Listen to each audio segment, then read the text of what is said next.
योगी है। इसलिए अब योगी कौन? योगी कौन?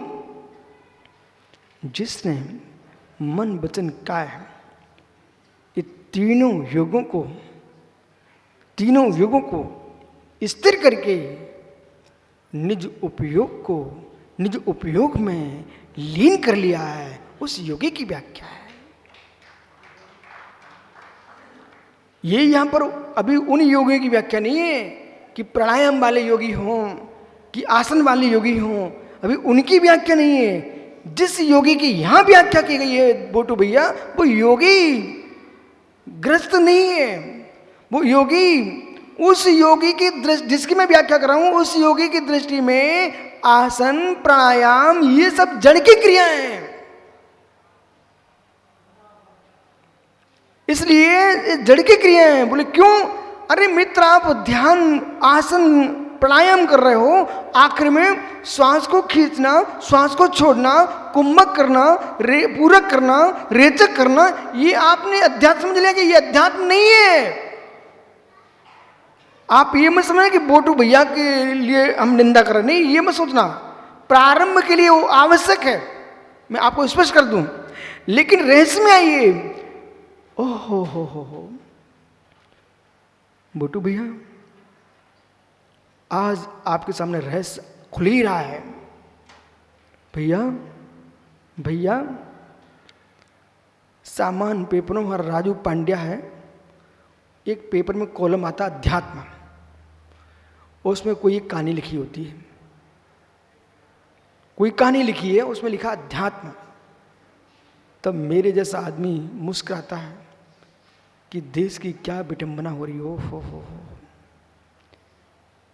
अध्यात्म का अर्थ कहानी हो जाए तो अध्यात्म का क्या होगा? अध्यात्म, एक कथा लिखी तोता मैना की, कोई साधु महात्मा की कथा लिखी है, कोई पंचतंत्र की कथा लिखी है, उसमें लिखा अध्यात्म, कॉलम में लिखा अध्यात्म है। अध्यात्म का शरीर से कोई संबंध ही नहीं है। अध्यात्म का किसी देव नार की मनुष्य त्रियंत संबंधी नहीं है। अध्यात्म का संबंध सीधा चिद ब्रह्म का संबंध है। और चिद ब्रह्म को समझने के लिए, लिखने के लिए बहुत प्रज्ञा चाहिए। तो जैन अध्यात्म योगियों ने क्या बोला? शरीर, बांग, मनः, प्राणापान, ये क्या है? ये पुद्गल का उपकार है। ये सब पुद्गल ही है। आइए बुट्टू भैया, आज इस विद्या को लेकर के जितने आश्रमों में आप जाते हो, मैं बहुत खुश होऊंगा। उन सारे आश्रमों में चाहे योगा होता हो, चाहे विपश्यना होता हो, चाहे कोई नाचने गाने वाले ध्यान होते हो, उनको आप जैसा विद्वान आदमी बड़े प्रेम से बोल सकता है। इनकी जो भाषा है बड़ी चुटकीली भाषा है, और चुटकीली भाषा में अपनी चुटकी ले लेते हैं। ये धीरे से बोलेंगे, क्या है भैया, किस झमेले में तुम जी रहे हो? क्यों देश को, समाज को बर्बाद कर रहे हो? योग प्राणायाम इस शरीर को स्वस्थ करने की विद्या है। शरीर स्वस्थ रहेगा तो साधना स्वस्थ रहेगी, इसलिए साधुओं को करना चाहिए। लेकिन कोई साधु इन क्रियाओं को लेकर के मानने में भगवान बन जाऊंगा, वे अपनी भूल सुधार लें। आपने जब से साधना का मार्ग चुना, आप तब तक आज तक वही स्वाचोस्वाद, वही कुंभक, वही पूरक, वही रेचक करते रहे। आगे तुम उठे ही नहीं हो। बोले क्या हुआ? आपने मात्र श्वासोच्छ्वास की बात को देखा है, जिसे हम कह रहे हैं, कह नहीं रहे, वो तो है ही, पौद्गलिक है। उस पुद्गल पर ही तुमने पूरी आयु के निश्चय विलीन कर दिए, जिद ब्रह्म पर तुम्हारा लक्ष्य ही नहीं पहुंचा। ओ हो। साधन के लिए साधन था ये। आसन 84 है, 84 आसन लगाना चाहिए। कुछ आसन इसलिए है कि आदमी में शक्ति बहुत है, ये स्वीकार करो। युवाओं, बेटा मेरी बात पर ध्यान दो। इतनी शक्ति है, बहुत शक्ति है। आप अपनी शक्ति का भान नहीं है। किसी भी विकार से भरा होता है, उसमें शक्ति कैसे आ जाती है? अभी गुस्सा आ जाए, अंकित हमारे कुबेर को तुम उठा के गिरा दोगे, गुस्सा आ गई तो, और गुस्सा नहीं है तुम कुछ नहीं कर सकते। मतलब जितनी आतंक के विश्व में, इस आतंकियों को बनाने के लिए सबसे पहले उनकी बुद्धि का नाश किया जाता है। और बुद्धि का नाश करने के लिए ऐसे द्रव्य खिलाए जाए, ऐसी बातें सुनाई जाए, जिससे बेचारे आगे पीछे को सोचना बंद हो जाए। युवा शक्ति देश की इस मस्तिष्क का प्रयोग करना चाहते हो, बेटा परस्त्री, वेश्यागमन, मदिरापान और खोटे लोगों की बात सुनना बंद कर दो।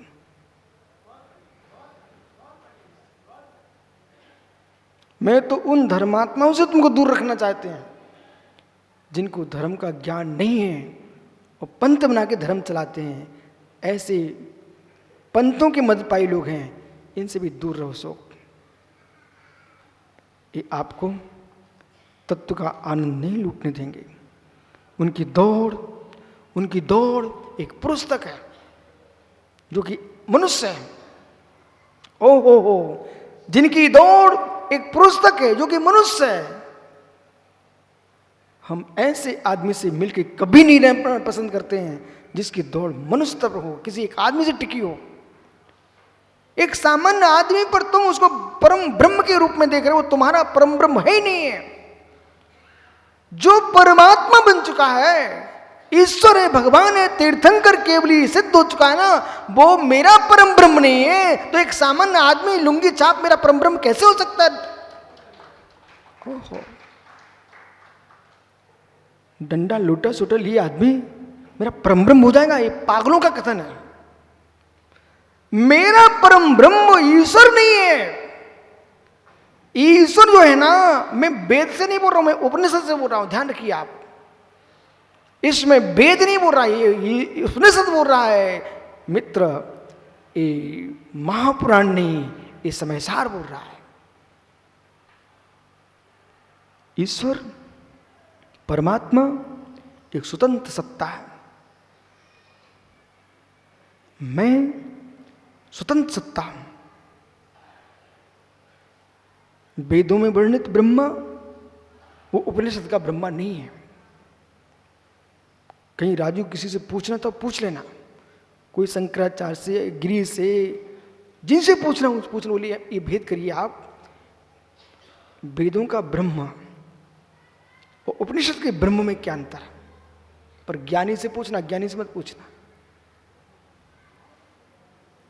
उससे मत पूछना जो गलियों में भीख मांग के खा रहा बेचारा, उससे मत पूछना। जिसने अध्ययन किया हो उपनिषदों का और वेदों दोनों का, उससे पूछना कि वेदों में लिखा ब्रह्मा, पुराणों में लिखा जो ब्रह्मा, वो उपनिषदों में लिखा ब्रह्म, तो शंकराचार्य का ब्रह्म और पुराणों का ब्रह्मा, ये दोनों एक ही हैं क्या?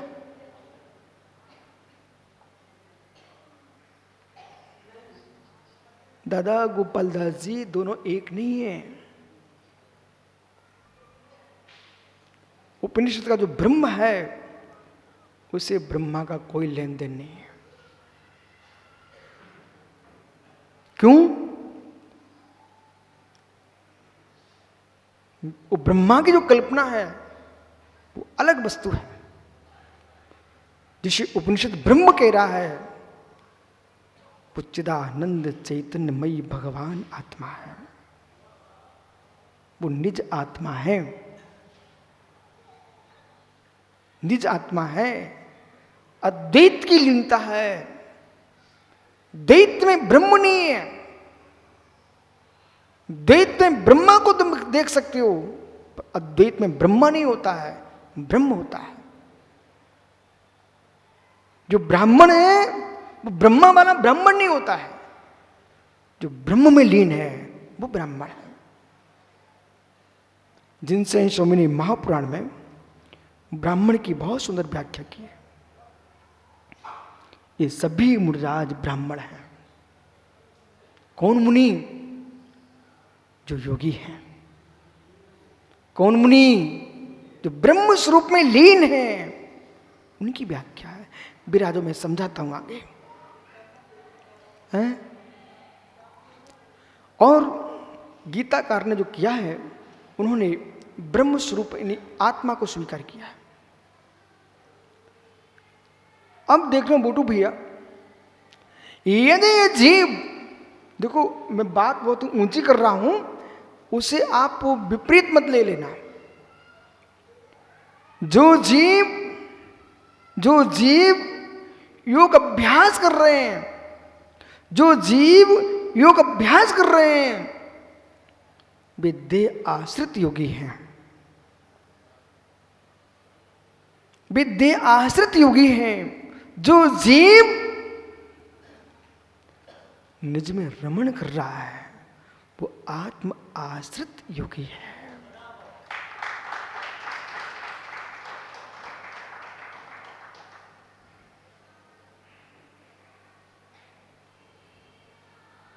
देहाश्रित योगाचार को प्राणायाम करना होगा। आत्माश्रित योगी को प्राणायाम नहीं करना होगा। उनकी श्वासें स्वयं मंद हो जाएंगी। उस श्वासें मंद हो जाना ये उत्कृष्ट योग की धारा है।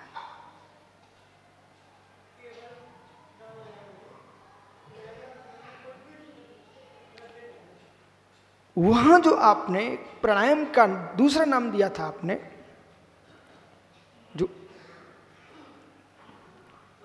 न कुंभक करना, न पूरक करना, न रेचक करना, मात्र शांति से बैठे रहना, उससे आपने क्या बोला? केवल कुंभक शब्द का प्रयोग किया।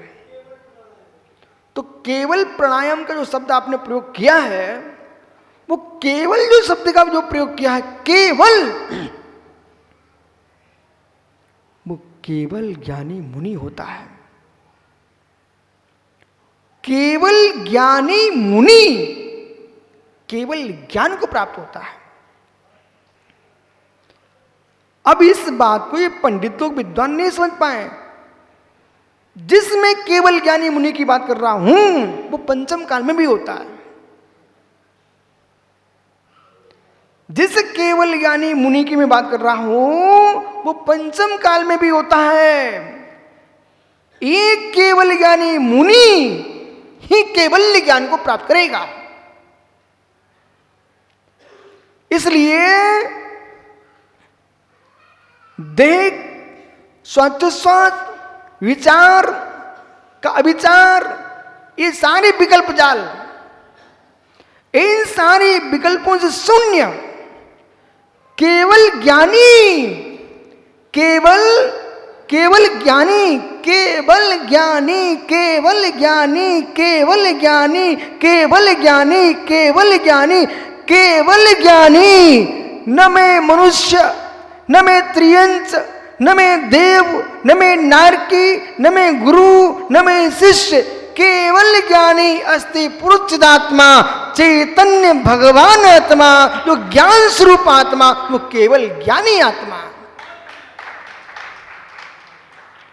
ऐसे केवल ज्ञानी आत्मा बीत मोह होकर के क्षीण मोह में जाकर के केवल ज्ञान को प्राप्त करती है, वह है अरिहंत आत्मा। महात्माओं,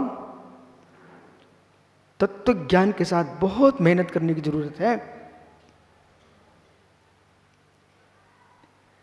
लव कुश में यही तो चाहता हूं बेटा, समय निकालो।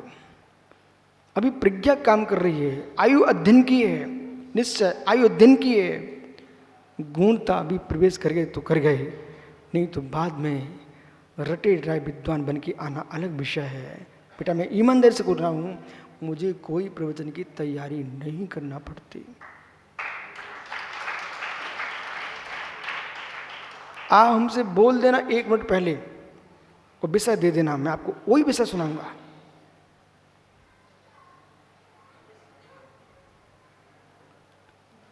ये यशोधर का बहुत बड़ा भ्रम है। बेचारे को बोलने की आदत, तो बोलेगा तो सुनना पड़ता भी।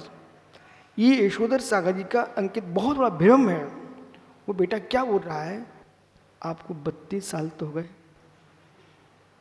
इनका भ्रम है। तो क्या हमारे पंडित जी राकेश जी को 32 साल नहीं हुए क्या? हमसे तो बड़े हैं, एक गुरु से पढ़े हैं, और मैं तो गुरु से बाद में मिला, ये मेरे से 3 महीना पहले मिल चुके थे। बोलो बराबर? जिस गुरु से मैंने ज्ञान प्राप्त किया, दीक्षा प्राप्त की है, उस गुरु से हमसे 3 महीना पहले मिल चुके थे। सही है कि नहीं भैया? फिर इनका भ्रम दूर कर रहा हूं। इतना ही नहीं, इतना ही नहीं, कितने साधक हैं, कितने ज्ञानी जीव हैं, 50-50 वर्ष साधना के निकल गए। इसलिए उम्र पर आप ये दृष्टि नहीं डाल सकते। कल निश्चय भी प्रवचन कर रहा था, इसका भी प्रवचन सुना मैंने। बालक, अध्ययन तुम तीनों भाइयों ने कर लिया ना, सबसे बड़ी खुशी ये है आपको बोलने में झिझक नहीं है। वक्ता का पहला लक्षण है जो बोलने में झिझक नहीं खाता।